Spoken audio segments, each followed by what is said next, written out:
আমাদের এ পর্যন্ত total suspected case বা সন্দেহজনক কেস হচ্ছে 54 জন। এর ভিতর কনফার্ম ডায়াগনোসিস হয়েছে 12 জন। ডায়াগনোসিস কনফার্ম 12 জন। আমাদের টোটাল কোনো মৃত্যু নেই। গতকাল পর্যন্ত হাসপাতালে ভর্তি ছিল 18 জন। 7 জন ডিসচার্জ হয়ে সুস্থ হয়ে চলে গেছে।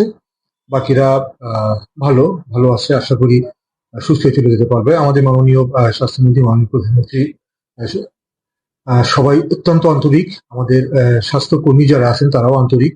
আশা করি আগামী রোববার থেকে 6 মাস থেকে 10 বছর বয়সী সমস্ত শিশুদেরকে ভ্যাকসিনেশনের আওতায় আনা হবে। আমাদের রিজার্ভ আছে এই পর্যন্ত সিভিল সার্জন অফিসে 5700 ভায়াল, যার প্রতি ভায়ালে 5 জন করে পেশেন্টকে ভ্যাকসিনেশন করা যাবে।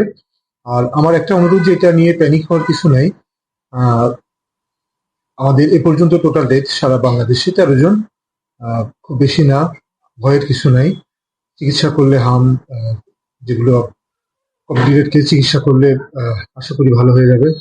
আর আমাদের অক্সিজেনের স্বল্পতা নাই। আইসোলেশন সেন্টার, আমাদের সদর হাসপাতাল আইসোলেশন সেন্টার আগামী 3 দিনের ভিতর ইনশাল্লাহ এস্টাবলিশড হয়ে যাবে।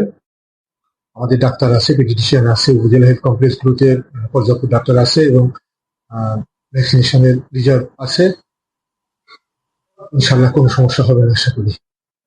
সেক্ষেত্রে বাড়িতে প্রাথমিক চিকিৎসা করা যাবে, যেগুলো কমপ্লিকেটেড কেস, জ্বর কমছে না কিংবা কাশি রয়ে গেছে, বাচ্চা বেশি দুর্বল হয়েছে, সেক্ষেত্রে হাসপাতালে নিয়ে আসাই সবার জন্য মঙ্গলজনক। আমি সবাইকে অনুরোধ করবো যে যদি মনে করেন যে না, বাড়িতে রেখে চিকিৎসা করা সম্ভব হচ্ছে না, সেক্ষেত্রে হাসপাতালে অবশ্যই নিয়ে যাবে।